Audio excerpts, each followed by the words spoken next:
name is Danica Casillas, and I was born with the gift of gab, so I was able to write. I decided to become a journalist. I always had a mouth on me, used to get me in trouble. Now I'm trying to make money off of it. My brothers Jason and Sean are very special. I've always been aware of that, and I am one aggressive voice, and blessed to be their sister because I believe everyone has a story to tell, and I'm sure you do too. And when people can't tell their own story, I try to tell it for them, and I believe that's one of my purposes in life. My birthday is November 17th, 1989. Jason's birthday is July 3rd, 1992. And Sean's birthday is October 3rd, 1995. So Sean will be 28, Jason will be 31, I'll be 34. Scary.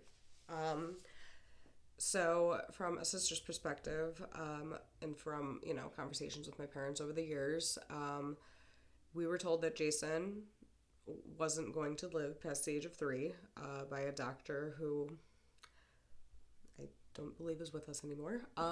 Anyways, Jason is 31 and thriving. Sean, likewise, 28, thriving.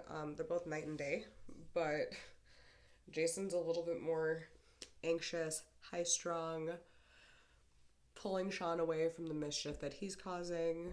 Sean likes to flip chairs. Sean likes to pull fire alarms. Sean likes to turn lights off. Sean likes to play with thermostats in funeral homes.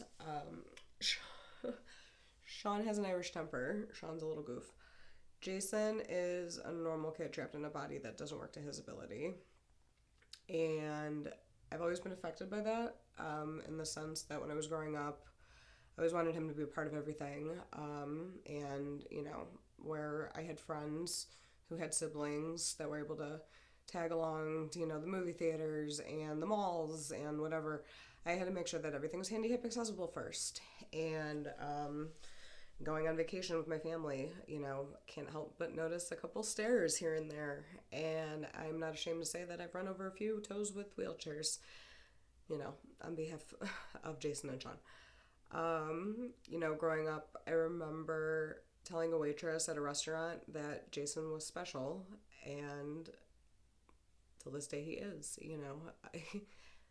My brothers make me who I am. So I also remember playing with Jason and Sean. I would pull them around in laundry baskets. I would give them piggyback rides when they were light. Jason now is about 160 pounds. Sean is 90. They're all muscle. Jason's a little belly. But, they're healthy boys. They're unmedicated. They've been through the ringer with occupational therapies, physical therapies, surgeries to help make them stronger, to help diagnose the issue. And basically, I'm, their aggressive voice. And thanks to genetic testing, in 2013, Jason and Sean were diagnosed with BCAP31. They're missing 6 pairs of their X chromosome, and because of this, they have dystonia. They're unable to walk. When I said that they were night and day, Jason can sit in front of a computer and type his name. Hi, my name is Jason Lee. He can count from 1 to 1,000 over a period of time if you let him. He has. He can read. He can, repeat what you say, and type it out. He has a communication device. He's very smart. Sean is very smart too. Sean is more sensory focused. Sean doesn't read. Sean doesn't really have the cognitive abilities that Jason has, but Sean gets his ideas and he executes them. There was one time it was a bright sunny day, and at my parents' house, we have stairs where the sun shines in through the window. And Sean grabbed a colander pasta strainer and dragged it from the back porch through the kitchen. They commando crawled, by the way, both of them. And he took that colander and he put it right in front of the light, and he made his own little toy and realized that, he can create light and create shadows, and his favorite toy is a flashlight. When they go to bed, they have their routines. I'll get into this a little bit soon, but Jason and Sean moved into Misericordia, a home for disabled adults and children, about 6 years ago now, 2015. So my math might be off, but they moved in, and it was a decision between my dad, my husband, my mom, and we always knew what the decision was going to be, because Misericordia is one of the best places in our area to send Jason and Sean. So now they've been living there and they're happy and they've adjusted, and we couldn't be happier, for them. They're thriving. They have more of a social life than I do sometimes. But it's funny because back to their diagnosis, growing up, they were told by not millions, probably millions, but thousands of doctors that they had cerebral palsy, or, a genetic disorder close to it. That was not the case. On December 31st, 2013, that's when we received a diagnosis on the answering machine that Jason and Sean have a rare genetic disorder called BCAP31. Thanks to genetic testing, I found out that I was a carrier of this gene. My mom is a carrier, her mom was a carrier, and that's kind of where it ends. My mom has brothers who have sons, and their sons are normal. Apparently, BCAP31 only affects the boys. I will explain a story as to why this is no longer the case. But when Jason and Sean were diagnosed on the answering machine, their neurologist, after 21 years of research, Jason was 21 when they were diagnosed. Sean was 18. I was 24.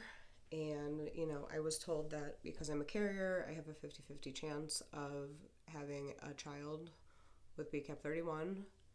Kind of hard to hear on an answering machine, but I kind of always knew what my fate was, and, to have it confirmed wasn't really easy, but it made me grateful that I could create my own plan, if you will.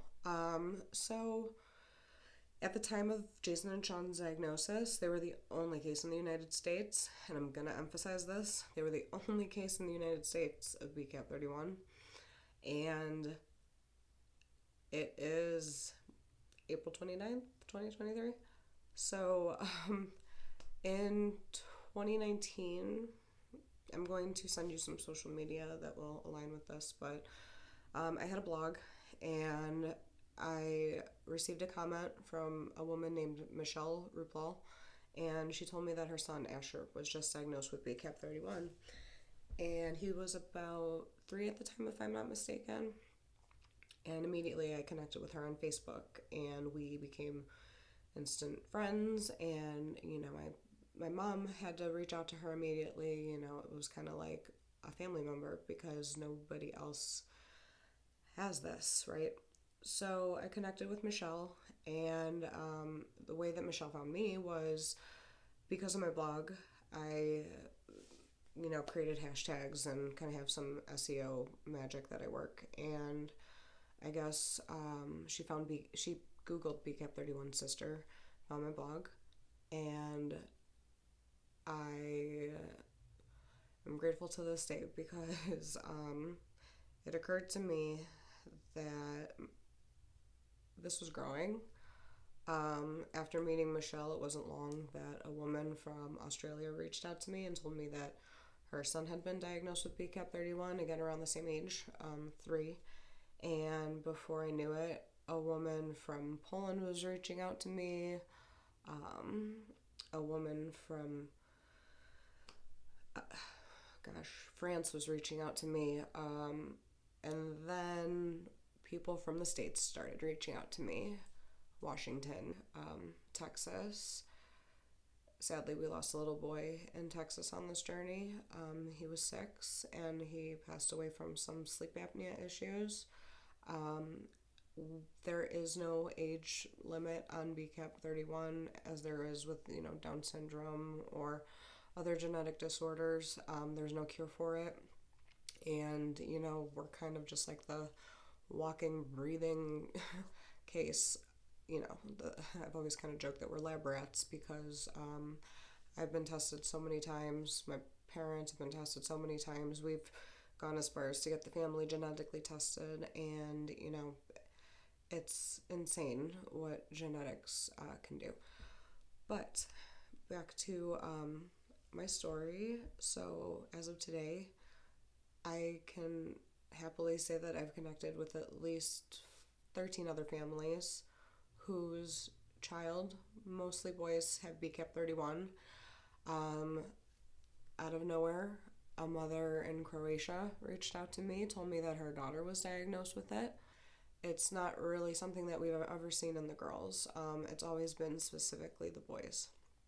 So it's interesting, you know, to see that now this gene is not discriminating. Um, that kind of leads me into my plan. I always joke that if you tell God your plans, he'll laugh at you, but um, I have been with my high school sweetheart for 18 years this year, and we've been married for 4 years. But we want to start family planning next year after my family and I take a little trip this year.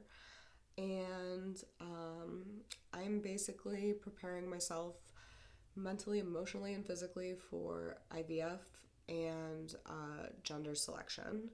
So we don't need to go through genetic testing or genetic counseling because we know what type of genetic disorder Jason and Sean have. But we are going to basically start the journey to do IVF. And, I want to have a girl, but there is a chance that I can have a boy. I just have to see it. If I could do twins, please give me a girl and a boy at once so I don't have to do this twice. But, yeah, just can't thank you enough for listening to me and hearing my story. So I look forward to speaking with you soon, and thank you for coming to my tree. Take care.